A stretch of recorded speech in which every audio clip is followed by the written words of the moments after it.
চলো ঘোরা ঘোরা ঘোরা এবার শেষ, বাড়ি ফেরার পালা। এই ড্রেসটা আমি খুব পছন্দ করে কিনেছিলাম আজকে স্পেশাল ডেতে পরবো বলে। আমি চলে গেলাম মারিনার প্রোগ্রামে, গ্র্যান্ড প্রোগ্রাম যেরকম প্রত্যেকবারই আমাদের হয়। আজকে আমি ভেবেছি আমার অফিসের সম্বন্ধে কিছু কথা তোমাদের সাথে শেয়ার করব। আমার অফিসে মানুষজন বা যাদের সাথে আমি রোজ মিশি, গল্প করি, এই প্রত্যেকটা মানুষই ভীষণ স্পেশাল আমার কাছে। মাঝখানে বলে রাখি, এবার কিন্তু আরেনারে আমাদের বিশেষ ব্যক্তিত্ব ছিল the ice man of Australian cricket stable, এবং তাকে এত কাছ থেকে দেখা, প্লাস তার একটা ইন্টারভিউ রাউন্ড ছিল এবং অডিয়েন্স থেকেও কিন্তু যদি কেউ মনে করে প্রশ্ন করতে পারছিল। আর তার নামেই রয়েছে আইস ম্যান, তাই সে ঠান্ডা মাথায় প্রত্যেকটা প্রশ্নের উত্তর দিচ্ছিল। যাই হোক, যেটা নিয়ে আমি কথা বলছিলাম, আমার কোম্পানির লোকজন।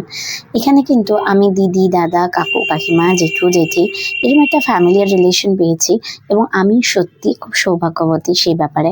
কারণ আমি যখন কর্পোরেটে কাজ করতে এসেছিলাম, আমি শুনেছিলাম কর্পোরেটে নাকি রিলেশন বলতে গেলে সেভাবে কিছুই তৈরি করা যায় না, এবং কর্পোরেটের অনেক নেগেটিভ ব্যাপারও রয়েছে। আমি অস্বীকার করি না, অবশ্যই যে কোনো জিনিসেই আমার মনে হয় নেগেটিভ পজিটিভ অবশ্যই থাকে, কিন্তু তার মধ্যে থেকে তুমি ডিসাইড করতে পারো যে কোনটা তুমি নেবে।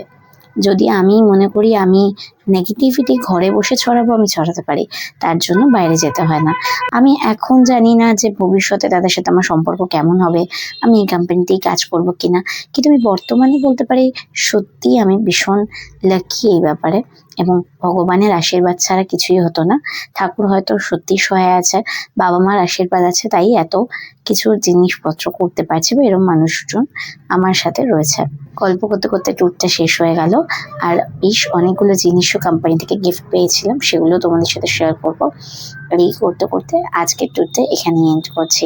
নেক্সট আবার একটা সুন্দর ব্লগ নিয়ে দেখা হবে। আর কোম্পানি থেকে কি কি পেলাম, চলো সেটা একবার দেখে নাও। আচ্ছা, এটা আমাদের কোম্পানি থেকে একটা ব্যাগ দিয়েছে বেসিক্যালি রিওয়ার্ড রেকগনিশনের পরে, এবং তারপর ব্যাগটার কোনো ট্যাগও কাটা হয়নি অ্যাকচুয়ালি, ঠিক আছে। এবং আমাদের যে অ্যাওয়ার্ডটা দিয়েছে, this is the award grand slam. আমার নামও এখানে লেখা আছে, wait, this is my name, Ramita Chakraborty, এটা ইংরেজ। আর তার সাথে আমাকে এটা দিয়েছে সভেনিয়ার, আর এটা ঠিক আছে, সিডনি লেখা আছে। আর অস্ট্রেলিয়া মানে kangaroo, so for this, apart from that এই জিনিসটা দিয়েছে, ঠিক আছে। এই দুটো গিফট দিয়েছে, সাথে ওদের ফ্ল্যাগের ছবিটা একটা bag. So thank you so much to HDFC.